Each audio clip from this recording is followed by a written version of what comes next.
da sua vida e gratos a Deus porque você está de volta. Uma honra. Vamos lá, eu quero falar nessa noite de forma não muito demorada, porque eu sei que é dia dos pais, você comeu muito, ou você ainda vai ver seu pai, ou você ainda vai para a cantina com o seu pai, mas dia dos pais é um dia que talvez alguns aqui tiveram a chance de já ter almoçado com seu pai. Você conseguiu almoçar com seu pai hoje? Levanta a mão aí. Ou com seus filhos? Deixa eu ver. A grande maioria, talvez você ainda vai ver o seu pai por uma questão às vezes de geografia e tudo mais. É o dia de ganhar presente ou de dar presente. Eu vivi isso nesse dia, eu consegui dar um presente para o meu pai e também ganhei 2 presentes, porque essa é a grande vantagem de ter 2 filhos. Por isso que eu acho legal quem tem 5 filhos. O dia dos pais deve ser um Natal fora de época, mas o dia dos pais também pode não ter sido tão bom. Eu fiquei pensando, enquanto eu escrevia, e pensava em tudo que eu tinha para falar, a vida é muito louca, A gente percebe que ela é muito louca porque a gente vai percebendo que não há controle nas nossas mãos. Então, por exemplo, nós começamos a semana do Dia dos Pais, na virada de segunda para terça, correndo com um irmão aqui da igreja que perdeu o papai, que foi o irmão Falcon. Quero até fazer essa menção honrosa ao senhor Isaac, lá na cidade de Santa Isabel. Nós corremos para lá assim que soubemos. Eu fui com Orlando no primeiro dia, ficamos lá a madrugada inteira, fomos no hospital, ele estava lá fazendo a parte de reconhecimento, esperamos o ML vir buscar e tudo mais. No outro dia eu voltei com o Tiago para a gente fazer um culto fúnebre. E aí, a primeira coisa que eu pensei quando eu recebi a notícia que eu peguei meu carro e corri para Santa Isabel foi assim: na semana do Dia dos Pais, a família vai estar sem o pai. E aí, não obstante a isso, essa semana a gente voltou a viver uma tragédia. E as tragédias, além de muito triste, elas geram em nós, ou deveriam pelo menos, algumas reflexões muito pesadas.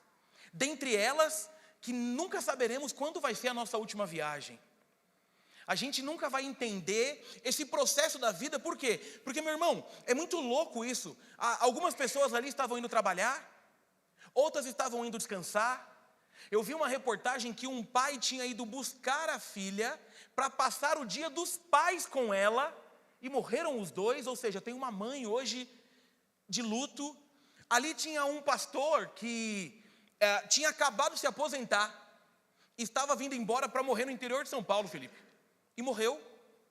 Ali tinha, pasmem, irmãos, lembra que há uns 3 domingos atrás eu voltei de Curitiba e contei o testemunho daquela menina, que eu falei que eu conheci uma menina de 14 anos, que perdeu o pai num acidente, e ela falou com uma propriedade sobre aquilo que Deus fez na vida dela.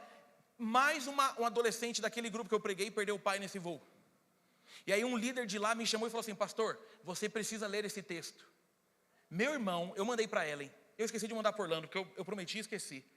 Se você lesse o texto da menina de 14 anos que perdeu o pai naquele voo, uma aula de fé. E ela falava muito sobre aquilo que Tiago pregou hoje de manhã, sobre a importância do legado, sobre a importância daquilo que ele deixa. E aquela menina, ela faz questão de enfatizar que o pai deixou sobre ela aquilo que havia de mais importante na vida, porque ela ama Jesus. E no mesmo dia, repostaram algo que ela estava tocando louvores na igreja, se preparando para um culto. Eu nem sei se era o culto fúnebre. Então, esse movimento de Dia dos Pais, nem sempre ele é um movimento de um dia bom. Talvez você até esteja aqui essa noite porque o dia foi tão cruel que você pensou: eu vou para a igreja. Hoje de manhã eu deixei claro para a igreja, quem estava aqui no culto da manhã: se você vai visitar seu pai, se seu pai mora longe, se o almoço de família estiver legal, não vem para a igreja não, fica lá com ele. Não encerra um momento de família por causa de igreja, porque aqui a gente está todo domingo. Porque a gente não sabe quando vai ser o último domingo de Dia dos Pais com os nossos pais. E aí, olhando para tudo isso, eu fiquei pensando que esse movimento da vida, ele é muito louco. E por quê? Porque nós entendemos a questão de fé de uma forma muito melhor quando nós entendemos essa questão de paternidade, maternidade e filhos. Lembra que eu falei para vocês que assim que ela engravidou, eu entrei em crise porque eu pensei: se dependesse de entregar a minha filha para salvar o mundo, todos iriam para o inferno. E agora, irmãos, que eu já tenho uma filha de 7 anos e um filho de 4 anos, eu entendo como Deus se sente nas vezes que nós optamos por não ouvi-lo. Porque tem hora que a gente dá ordem e o que eles fazem? O oposto. Então esse movimento todo de paternidade, o que eu quero trazer para a gente hoje é sobre a intensidade do nosso pai. Porque não importa a tua situação, tem um pai que te ama. Não importa de onde você veio, quais são as suas marcas, existe um pai que zela por você e ele tem poder para fazer com que esse dia, se foi ruim, termine incrível. O que eu quero que a gente medite hoje é sobre o tema não mais escravos, agora filhos. É que a gente valorize, é que a gente entenda a essência do que é ser cristão e ter Deus como nosso pai. Afinal, aquilo que eu acabei de dizer, hoje eu entendo a dor de um pai que tenta ter o filho num bom caminho, mas nem sempre consegue. De um pai que às vezes fala não faz porque vai machucar, e o que os nossos filhos fazem? Aquilo que nós dissemos, não faça. E de forma especial, quem tem um filho chamado Benício, entende bem esses exemplos. Eu estava achando tão bonitinho que ele fazendo com a mão. Esse negócio do rap, Felipe, vai me custar caro agora. Porque a gente desceu o elevador ontem, eu mandei o vídeo para o Felipe. Ele ficava assim, trio, em nome do Pai, do Filho e do Espírito Santo. Aí eu olhei e falei, como é que é? E aí eu fui mostrar o vídeo para ele, deu cantando. E eu começo a música dizendo que tinha o Orlando, o Bruno e o Krauk. Ele veio agora para a igreja assim, tem o Orlandão, tem o Brunão e tem o Pastorzão. Aí eu olhei para ele e falei, você está ouvindo? E agora, Orlando, a música dele tem o Orlandão, tem o Brunão, o Pastorzão na PBG. Nós viramos nomes levados ao trap do meu filho de 4 anos. E aí o que eu quero trazer para a gente então hoje é essa alegria de entender que nós passamos de escravos para filhos de Deus. Amém, queridos? Então se você puder, abra sua Bíblia em Gálatas capítulo 4, por favor. Gálatas capítulo 4. A gente vai ler os 7 primeiros versículos de Gálatas capítulo 4. Gálatas capítulo 4, de 1 a 7. Se você achou, diga achei. Se você não achou, diga me espere. Não, se você não achou, pode olhar para a tela que já está ali projetado para que a gente possa ir junto. A minha versão diz assim, eu estou com a NVI, nossa, eu estou com a NVI diferente da igreja? Bom, vamos lá. Digo, porém, que enquanto o herdeiro é menor de idade, em nada difere de um escravo, embora seja dono de tudo. No entanto, ele está sujeito a guardiães e administradores até o tempo determinado por seu pai. Assim também nós, quando éramos menores, estávamos escravizados aos princípios elementares do mundo. Mas quando chegou a plenitude do tempo, Deus enviou seu filho, nascido de mulher, nascido debaixo da lei, a fim de redimir os que estavam sob a lei, para que recebêssemos a adoção de filhos. E, porque vocês são filhos, Deus enviou o Espírito de seu Filho ao coração de vocês, e ele clama, Abba, Pai. Assim, vocês já não são mais escravos, mas filhos. E por ser filho, Deus também os tornou herdeiro. Amém, queridos? Louvado seja o nome do Senhor pela palavra dele, que tem esse poder transformador, amém? Queridos, nós estamos então diante de um livro que, analisando o propósito de Gálatas tinha um propósito de levar os cristãos daquela região de volta a um desfrute total de toda aquela liberdade que eles tinham recebido, ao reivindicar a origem de uma autoridade divina, para aquele evangelho da graça. Ou seja, Paulo ele está aqui denunciando aquele cristianismo judaizado, aquele cristianismo que tem um evangelho meio falso, e encorajando a santidade e ao amor, movidos pelo Espírito Santo. Gálatas é uma carta onde a igreja parece que está passando por um tempo muito estranho e está querendo começar a formatar teologias novas, ideologias novas, que complicava muito a vida cristã daqueles que viviam ali. E quando a gente cai para esse texto, quando nós pegamos na verdade do capítulo 3 ao capítulo 4, nós vemos aqui a superioridade da ação divina, de salvação, contando, é claro, a justificação e santificação pela fé, que vai exigir desses Gálatas que eles abandonem um cristianismo judaizado com esse evangelho falso, sendo contrário a um programa que Deus tinha para a vida, e eles vão adotando coisas estranhas, ou seja, muitos saíam da escravidão do pecado para uma escravidão da religiosidade. Muitos estavam libertos daquilo que Jesus havia feito para uma nova escravidão. Um momento que, se você pegar o nosso Brasil, e aí, eu sei que toda vez que eu falo de religiosidade, é meio perigoso, porque talvez você diga assim, então você está dizendo que só vocês estão certos? Não, se vê bem, a gente também tem alguns erros, mas tem coisas que a gente acha que é inaceitável, coisas que a gente não percebe e vão sendo colocadas no lugar de Jesus. Um exemplo que eu sempre gosto de dar, você percebe que tem gente que quer julgar a fé pelo movimento extraordinário? Ou seja, ser um crente que leva uma vida numa boa, que tem uma família numa boa e frequenta uma igreja não vale muito. Afinal de contas, o que você faz de diferente? O quanto você gira, o quanto você dá mortal. Já falei, tem uma igreja que a gente conheceu não pessoalmente, mas tem alguém da minha família que tem parte da família, que teve uma unção de marcar território. Você sabe como que o cachorro marca território? Sabe ou não? Todo mundo sabe como o cachorro marca território? Preciso te dizer o que os pastores da igreja fizeram ao redor? Já pensou? Você passa na rua, está o pastor lá. O que você está fazendo? Deliberando unção. Então esse movimento de querer deixar o extraordinário, um movimento tal, é o que está acontecendo aqui. Só que aqui com uma pegada deveras judaizante. Muito preocupado em voltar a coisas que já não faziam mais parte.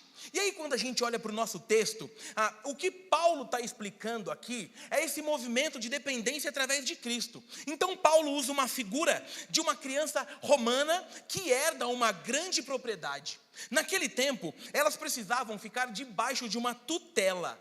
Elas precisavam de um tutor até os 14 anos. Isso não muda. Paulo ainda evidencia que, enquanto ela está sobre essa tutela, em nada ela se diferencia de um escravo. Por quê? Porque ela não tem nada. Então, entre ela e um escravo, não tem diferença. Aquilo que ela possui é nada, porque a idade não permitia. Isso é muito louco, porque esse tempo, eles entendiam que a plenitude, a ideia da plenitude, ela nem vinha após os 14 anos, porque depois dos 14, você ainda ficava debaixo de um administrador, até você completar 25 anos, que era quando o movimento romano entendia, agora sim, você pode ser dono das coisas. Isso se torna mais impactante para aquele povo, por quê? Olha o que ele está dizendo. Se você tem até 14 anos e o seu pai morre, você não tem nada. Você vai ter que esperar ter a idade correta, para que na idade correta você receba o que lhe é de direito, sem esse movimento de uma tutoria. Antes disso, de nada vale. Então Paulo traz uma figura de linguagem que era ali para eles necessária. Eles entendiam. Então ele está usando um exemplo de que o povo de Deus era como essa criança. Até alcançar a maturidade, ele precisava ficar debaixo de um tutor.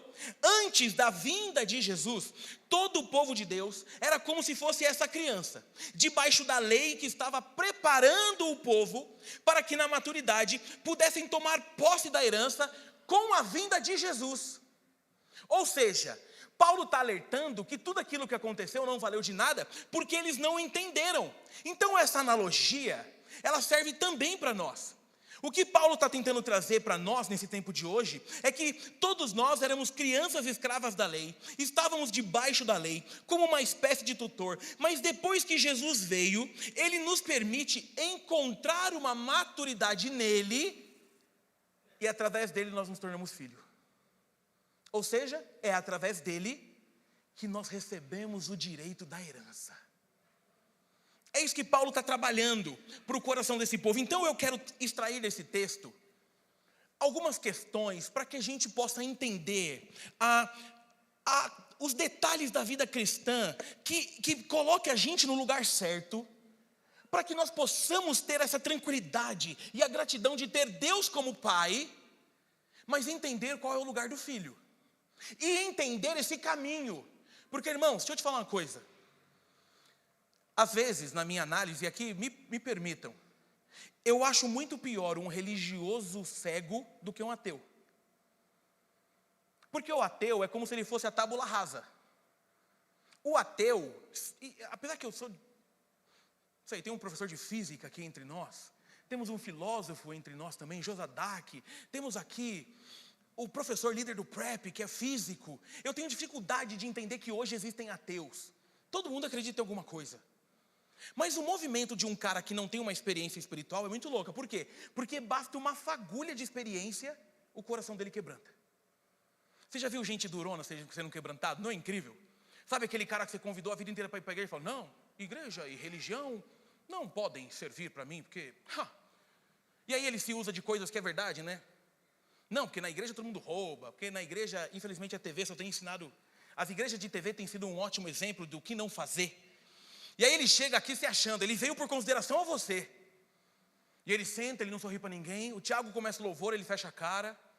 E a gente percebe quando alguém quer dar um recado, né? Tá todo mundo com a mão pro alto e daqui, ó. A pessoa fala, graça e paz, eu falo, para você. Então senão ele só te olha, fica vendo? Aí de repente, o louvor começa a fazer um negócio, aí a palavra... Aí você já viu gente assim se quebrantando? É tipo pobre em velório. Não tem autocontrole. Você já foi em velório de pobre e de rico? A diferença não é gritante? O de rico é... Sinto muito pela sua dor.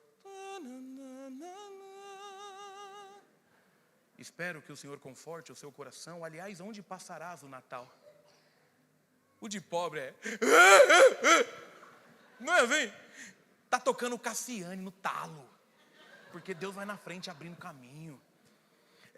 Percebe? E o cara, ele tem isso. Ele é tocado, ou a mulher também, e ele vem com tudo. Então o que eu quero que a gente pegue nesse texto é esse movimento de entender quem ele é e quem nós somos, para que as coisas fiquem no seu devido lugar. Porque, meu irmão, a minha preocupação enquanto eu escrevi essa pregação era uma só. Nós aprendemos a desfrutar a vida enquanto filhos de Deus que somos. E por vezes não estamos fazendo. Então a primeira coisa que eu quero destacar nesta noite é que quem não entende o Pai está suscetível a viver ainda como escravo. Olha o que diz o verso de 1 ao 3, se você tiver com a Bíblia aberta. Digo, porém, que enquanto o herdeiro é menor de idade, em nada difere de um escravo, embora seja dono de tudo. No entanto, ele está sujeito a guardiães e administradores até o tempo determinado por seu pai. Assim também nós, quando éramos menores, estávamos escravizados aos princípios elementares do mundo. Meu irmão, você precisa entender que existe uma diferença, que Paulo está tentando evidenciar para esse povo. Tem uma diferença entre ser criação de Deus e filho de Deus. Criação todos somos, filhos não. Porque na fé cristã, a gente vai entender que filho de Deus é para aqueles que entenderam quem Ele é, confessaram Ele como Senhor e Salvador da tua vida. E aqui, os Gálatas ouviram de Jesus, os Gálatas conheciam Jesus, mas estavam se sujeitando a voltar para a vida de escravos. Eles estavam voltando para a invenção de modas. E aí, a justificação pela lei, que vai desaguar numa salvação mediante a obras, a circuncisão e a extrema dependência dos ritos religiosos deixa o sacrifício de Jesus como secundário. Tudo que a gente coloca no lugar de Jesus é idolatria. Irmão, deixa eu te contar uma coisa aqui. Nós não somos crentes pelo que não fazemos. Nós somos crentes pelo que fazemos. A moda é crente não faz, crente não faz. Aí você cria um rito moral. E aí a vida vai se tornando um negócio de maluco. Porque lembra quando eu falei? Às vezes a gente quer convencer as pessoas de que ser crente é legal, mas nem a gente consegue. Por quê? Porque a gente vende uma ideia de que a vida de crente é chata. E aí se você não potencializar o espiritual, a coisa não equilibra. Mas a nossa vida é legal, sim ou não, igreja? É muito louca a nossa vida. Glória a Deus. E aí você vai pegar esse movimento, o que está acontecendo aqui é que eles não estão entendendo quem o Pai é, não estão entendendo o sacrifício de Jesus e estão voltando para a escravidão, e uma escravidão diferente. É como se Jesus tivesse libertado as algemas e eles fossem atrás da religião falando, minha algema, eu quero voltar a ficar preso, eu quero voltar a inventar moda. E aqui, irmãos, me permitam uma questão hermenêutica, não fora de ordem, mas o texto de Gálatas, ele está falando de forma especial para crente religioso, Crente que foi liberto por Jesus e está pondo a algema da religião. Mas existe um outro tipo de escravidão que talvez você esteja passando, que é a própria escravidão do pecado.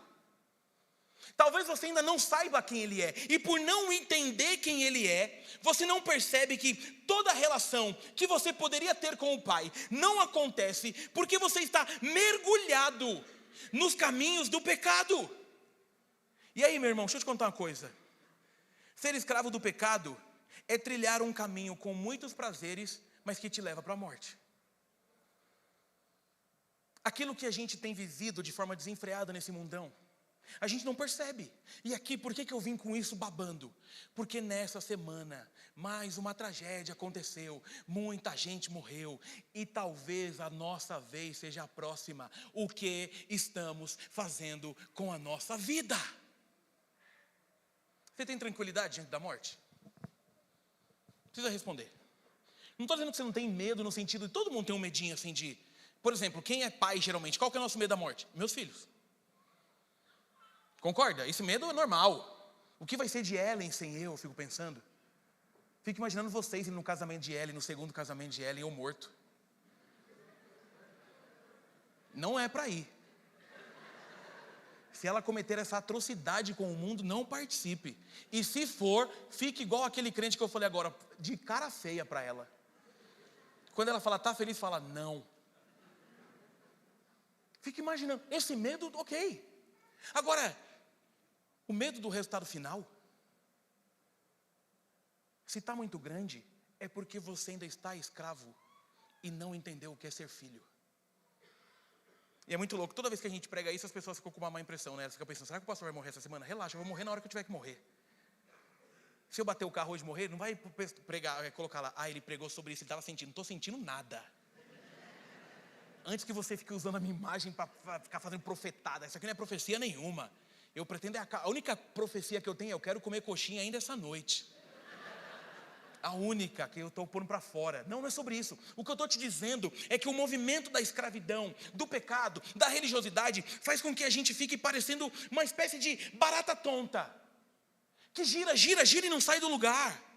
E aí talvez você esteja aqui essa noite para tentar suavizar a sua história. E você mal imagina que é porque com o nosso Pai existiu um encontro contigo hoje. Para que você tenha tranquilidade de vida e vida plena em Jesus.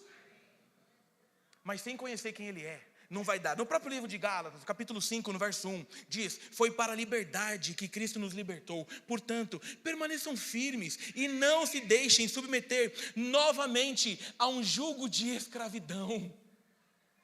E aí, meu irmão, deixa eu te falar uma coisa. Quem te coloca de volta no jugo da escravidão não é o diabo, é você mesmo, sou eu mesmo. Quem pega a algema da escravidão e põe de volta é a gente. Porque eu vou te lembrar de novo, o diabo não tem poder sobre aqueles que foram lavados e remidos pelo sangue do Cordeiro. Amém. Agora você tem poder de querer voltar. Agora você conhece o Pai? Se entrega, filho. Se joga. Volta. Para de inventar moda. Meu irmão, para de ser judaizante, porque se for verdade que só o judeu estaria salvo, nós todos estávamos no inferno. Quer dizer, não sei que tem algum judeu, aqui tem algum judeu. É fácil identificar um judeu. Ele vai ficar ali na cantina rodando até alguém pagar o dele. Judeu, mão de vaca. Nós não somos. Para de ser escravo do pecado. Ei, você está percebendo que quanto mais você anda pela força das suas pernas, o mundo só fica pior? A vida só piora? É porque você está escravo do pecado. E deixa eu te lembrar uma coisa. Todo pecado é prazeroso, meu filho. Todo pecado é prazeroso. Ninguém peca chorando. O que você precisa entender é que nem cartão de crédito o pecado. Você tem que entender o pecado é quando vem a fatura. Gastar com cartão de crédito é uma delícia, não é, gente? Você chega lá, compra um negócio que você queria muito e fala, faz em 12. 12. Eu quero em 12. Sai do shopping babando, fazendo story, falando, comprei em 12. Ainda mais que se você for um pobre, agora é para pobre e raiz. Quem não é pode conversar, que vocês não vão entender a nossa conversa. Ainda mais quando vira o cartão, hein? Que delícia. Virou hoje, dá 30 dias de tranquilidade. Quem não é pobre não entendeu. Liga no banco que eles vão te explicar. Mas a gente que é pobre fica assim, vem que dia 29. Meu irmão, dia 29 a gente faz a rapa. Por quê? Porque você tem fôlego. Mas passa os 30 dias, sim ou não? E aí vem também a realidade de todo pobre, né? Quando passa, você olha e fala assim, quem gastou isso aqui? Não é assim? Meu Deus, como pode 5 mil de fatura? Por quê? Porque o pecado é igual. Você vai só usando e consumindo e que gostoso. A fatura chega, meu irmão. É aí que o bicho pega. Então é tempo de entendermos que quando não conhecemos o Pai, nós estamos suscetíveis a viver um caminho de escravidão. E aí eu vou para a segunda coisa. Aqueles que já entenderam que não precisam mais viver num conceito de escravidão e foram libertos, eles entendem que a nossa liberdade teve um alto preço. Olha o que diz lá o verso 4 e 5. Mas quando chegou a plenitude do tempo, Deus enviou, e aqui o bicho pega, Deus enviou o seu filho. Então aqui o Paulo já está dando uma dica de o processo de Deus. Deus mandou o seu filho, e olha onde vai chegar. Nascido de mulher. Muito louco esse texto. Alguns vão usar esse texto para dizer que é a prova de que Maria é virgem, porque não diz nascido de homem. Mas a base aqui não tem uma base teológica para isso. O que ele está dizendo mesmo é nascido de mulher, porque ele nasceu de uma mulher mesmo, de verdade. A Maria era uma mulher. Nascido debaixo da lei, a fim de redimir os que estavam sob a lei, para que recebêssemos a adoção de filhos. Baseado nessa analogia de Paulo, Jesus é quem nos resgata da escravidão da lei. Esse mesmo Jesus é o que nos resgata da escravidão do pecado. Então Paulo agora usa essa figura que era comum para eles. E por quê? Porque naquele tempo, escravos poderiam ser comprados para viver em liberdade. Existia a possibilidade de um líder chegar num escravo, por exemplo, um romano que não queria ou não podia ter filho. Olha o que ele podia fazer. Ele podia comprar um escravo e não só dar a liberdade. Ele trazia o escravo para perto. Então, nesse contexto, para aquele povo que está entendendo o que está acontecendo, eles vão perceber que o que Jesus está ensinando é o preço que foi pago para essa liberdade foi a morte de Jesus na cruz. Ou seja, custou muito caro para que a gente vivesse essa liberdade. Aí Jesus vem, nasce de mulher, faz um plano perfeito, cumpre toda a lei, paga o preço de tudo aquilo que nós fizemos na cruz, leva sobre si todo o pagamento, e aí o Pai diz, agora está pago o que eu precisava para tirar você da escravidão. Todo esse processo é para lembrar que a nossa soltura custou caro. Custou o sangue de um inocente. Você está maluco? Você já ganhou algum presente que você achava que não merecia? Não é legal quando você ganha aquela coisa que você fala assim, meu Deus. Sabe, tipo, eu nem sei o que é um presente legal. O que é um presente legal hoje? Um carro? Um helicóptero? Eu ia odiar ganhar um helicóptero, não me dê. A altura e eu não vai. Tipo, você acabou de ganhar um jatinho, eu já estou te avisando, eu vou vender no outro dia. E vou comprar um carrão bonito. Imagina esse presentão. É isso que o Senhor deu. E aí, deixa eu te falar uma coisa. Talvez você seja um filho, uma filha, que sempre tentou ser bom. Sabe, aquele filho, aquela filha que sempre tentou ser presente, mas não recebeu o cuidado do seu pai. Talvez a paternidade seja a área complexa da vida. Talvez você não saiba identificar Deus enquanto pai, justamente porque na tua vida a grande falha é a falha da paternidade. E aí você vive, o oposto também. Talvez você foi um pai que fez, se dedicou, e hoje teu filho não quer saber de você, por exemplo. Seu filho não quer saber da fé, seu filho não te trata bem. Talvez você seja um pai que hoje não recebeu a mensagem esperada. E aí eu preciso te dizer uma coisa. Não é ruim quando tem alguém tentando se relacionar com a gente com verdade e a gente despreza? É o que a gente faz quando não valoriza o que recebemos da parte do Pai. É um pai amoroso, é um pai que está tentando cuidar, é um pai que está tentando fazer a diferença. E tem uma coisa que foi muito forte hoje que o Tiago falou. Quem não veio no culto da manhã, escuta, vai no YouTube. O Tiago fez uma pregação hoje muito bonita, muito especial, porque foi uma mistura de pregação com a vida dele, que foi até o motivo dele ter sido escolhido para pregar, porque eu sabia que vinha coisa boa. O Tiago, ele falou uma frase muito louca hoje. E ele falou que as nossas feridas não devem nos identificar. Se não foi isso, eu estou parafraseando, tá bom, Tiago? Mas ele quis dizer, baseado até numa história dele, que aquilo que ele passou, que ele sofreu, em especial com a paternidade humana, não podia identificar quem ele era. Muito bonito isso. Por quê? Porque eu já conversei com gente que fala assim, pastor, é muita dificuldade de falar para mim, Deus é pai, porque para mim a figura de pai é a pior figura que existe na vida. E aí é muito louco porque Deus, em sua linda mania, tem a doce mania de inverter coisas. E uma delas que eu preciso te ajudar nesta noite, baseado nisso tudo, é que nós não podemos sermos identificados por feridas. Quem se identifica pelas feridas, perde a grande chance de ser curado e viver uma plenitude de vida. Ou seja, ainda que o seu pai tenha sido o pior pai do mundo, em Cristo você consegue ter o melhor pai de todos os tempos. Porque talvez o seu pai foi incrível. Deus é muito melhor que teu pai. Sabe por quê? Porque diante de um pai incrível terreno, tem muitas falhas. Diante do nosso Deus, não há falha nenhuma. E aí, é muito louco, agora vem a parte do texto que eu fiquei pregando, preparando e me emocionando. A gente olha para tudo isso, e até aqui a história já estaria linda, sim ou não? Somos escravos. Se não entendemos quem ele é, somos escravos ou do pecado ou da religiosidade. Aí a gente vai para o ponto 2 e a gente descobre que para não ser mais escravo, custou caro, custou o sangue de um inocente, custou a vida do próprio filho, mas Deus gosta de fazer completo. E a terceira coisa que eu quero deixar para o seu coração, porque não para nesses dois, é que agora podemos dizer, não mais escravos, agora, filhos. E aí você vai lá para o final do texto, eu vou ler de novo 5, mas do 5 ao 7.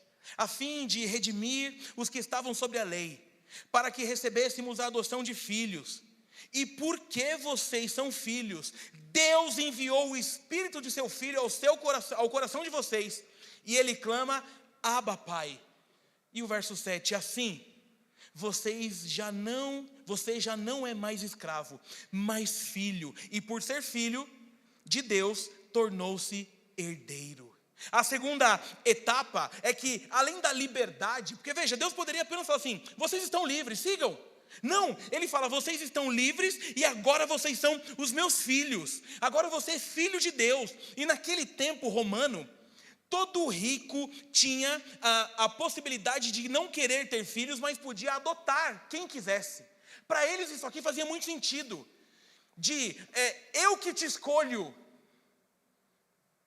Eu que escolhi você para ser meu filho. Porque quem tem filho sabe, a gente orou, a gente que escolheu ter filho, tal. Mas aqui tem um segredo do texto que eu acho incrível, que é a valorização da adoção. A valorização de um Deus que olha para a gente e nos escolhe. Lembra da semana passada que o Tiago pregou e falou que lá na visão mundial é diferente, não é a gente que escolhe uma criança? Não tem como a gente não se emocionar com aquilo, né? Uma criança que não tem muita perspectiva de vida, de repente tem um varal com uma foto, ela olha para você e... É isso que a gente está vendo aqui nesse texto. Agora, esse Deus que nos libertou, que fez com que nós não fôssemos mais escravos, que fez com que a gente não vivesse mais nem na escravidão do pecado, nem na escravidão da religiosidade, daquelas coisas que estavam inventando. Ele estava dizendo, o preço que eu paguei para ter você, foi o preço para te chamar de filho. O que é isso? Você entende porque aqui a gente vai lutar muito para que você não viva em depressão? Entende? Por pior que seja a situação da tua vida, tem um Deus maravilhoso que adotou você como filho dele. E para ter te adotado, o sangue do único filho que ele tinha foi vertido na cruz. Nós, cambada de nada com coisa alguma, pecadores, miseráveis, escolhidos por um Deus que é maravilhoso. Meu irmão, fica imaginando uma cena aqui. Você roubou, você aprontou, você está preso. Você não tem família, você não tem ninguém, você não tem pão de ir, você não tem o que fazer, você não tem nada. Aí chega um cara lá, quanto custa para tirar isso aqui? Tem que dar o seu filho no lugar. Seu filho morrendo, ele é teu. Aí imagina a cara de quem está preso. Aí essa pessoa fala assim, tá bom então, eu vou entregar meu filho por ele. Entrega o filho, vê o filho morrendo. Aquela cela abre, aquela pessoa sai, liberta, e na hora que ela vai dizer assim, olha, obrigado por ter me libertado, essa pessoa diz assim, não, você não está entendendo não. Você agora é meu filho. Deixa eu te mostrar tudo que você tem. A minha herança é toda tua. Imagina essa história? Foi o que a gente passou. Agora quer ver a melhor parte dessa história? É que aquele filho que foi entregue para libertar eu e você, ao terceiro dia, ressuscitou. E continua vivo. Esse é o plano redentor, de falar que agora a gente não é mais escravo, agora a gente é filho, filho amado. Filho que deve lutar para fazer a vontade do Pai.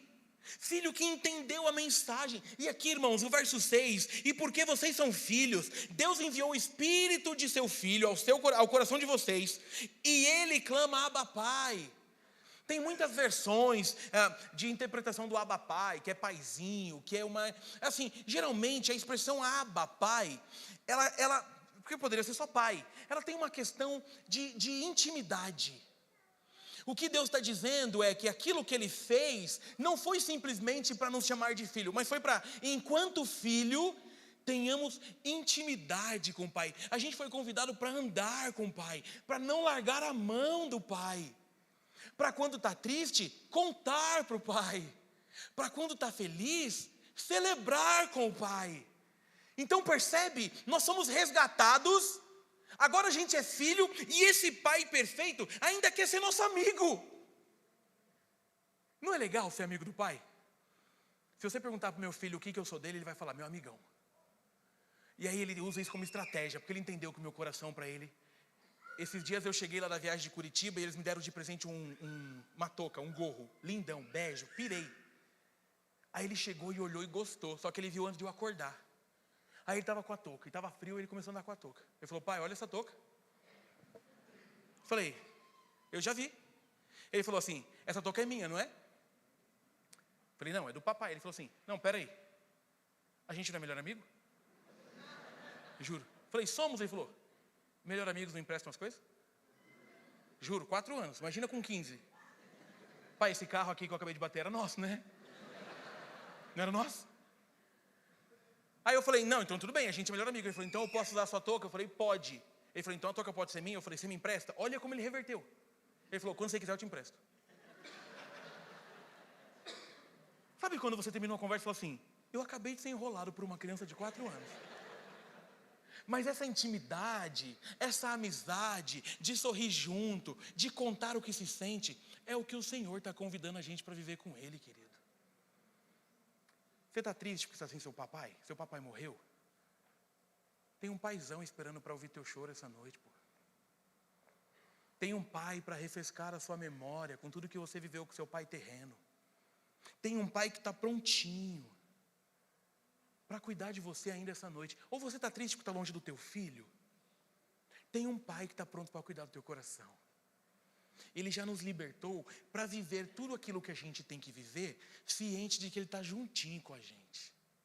No dia bom, no dia mau. Quero encerrar com uma frase do Timothy Keller.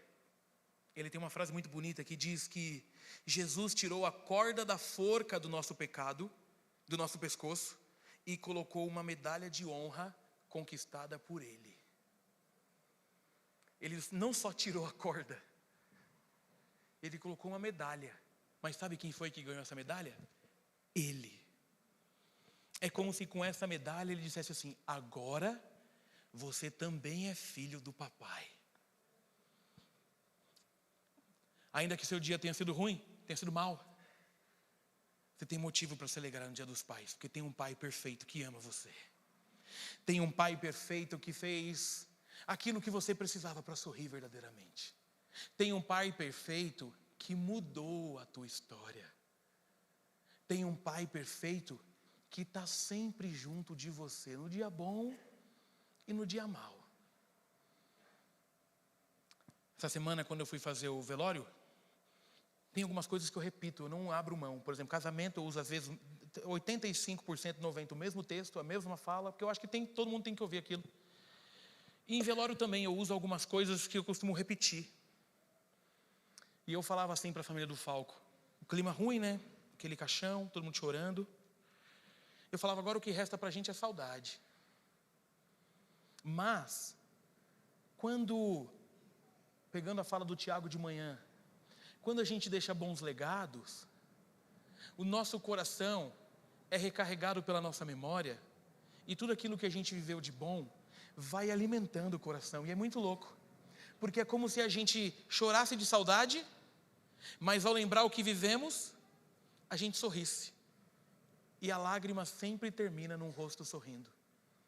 E ali naquele velório, eu falei para a família assim, família, vamos relembrar algumas histórias que vocês viveram com ele? A mãe foi a primeira, e ao dizer já começou a rir, porque ela lembrou de momentos bonitos. Depois veio a irmã, depois o irmão. E é muito interessante, irmãos, porque o momento não tem como a gente não sorrir, não tem como a gente não lembrar. E isso só acontece porque tem um pai cuidando da gente. É Ele quem concede, por exemplo, para você e para mim, uma paz que excede todo entendimento, uma confiança de que ainda que dê certo, dá errado, ou ainda que dê errado, vai dar certo. Uma confiança de que a saudade é passageira. Uma confiança de que um dia a gente vai rever bastante gente que a gente ama que já se foi. Ele é o Pai que faz com que o dia dos pais seja cheio de bons motivos para a gente agradecer, porque um dia fomos encontrados por Ele. Está aqui Anne, que perdeu o papai recentemente. Está ali duas moças novas que perderam o papai bem novinhas, cheio de saudade. Mas tem um pai que está cuidando das três, ou de você também que já perdeu o seu papai.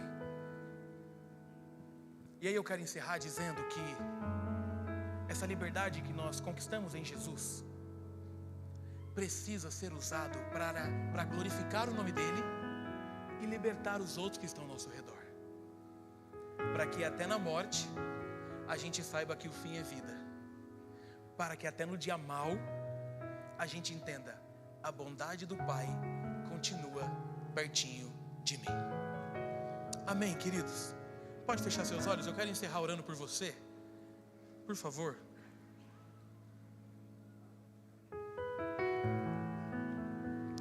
Queria te convidar a refletir aí sobre a tua vida, sobre o teu dia dos pais, sobre as tuas memórias. Se você teve um pai ruim, maldoso, que isso não gere a sua identidade.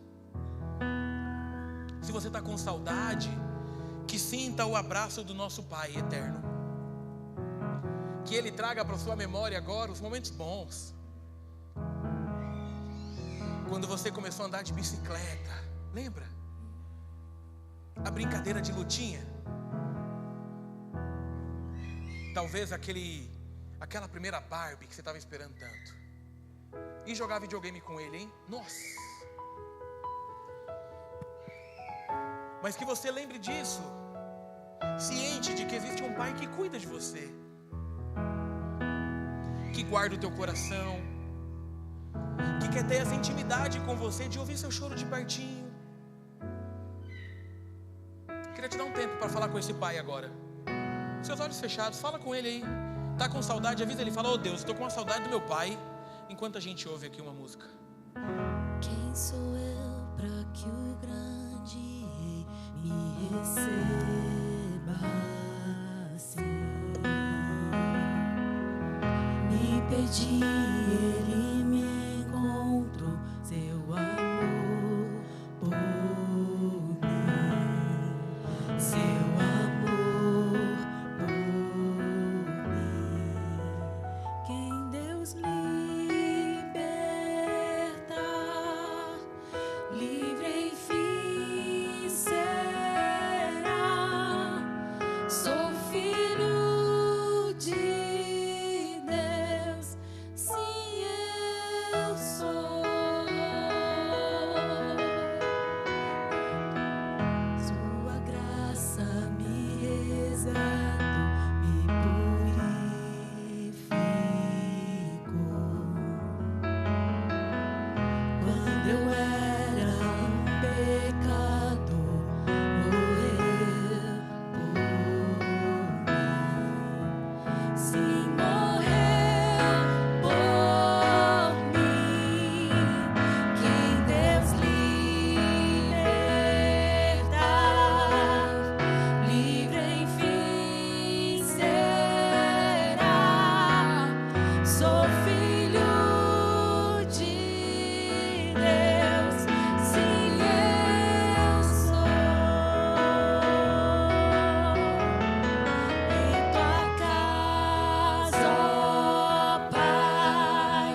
Enquanto você está aí com seus olhos fechados,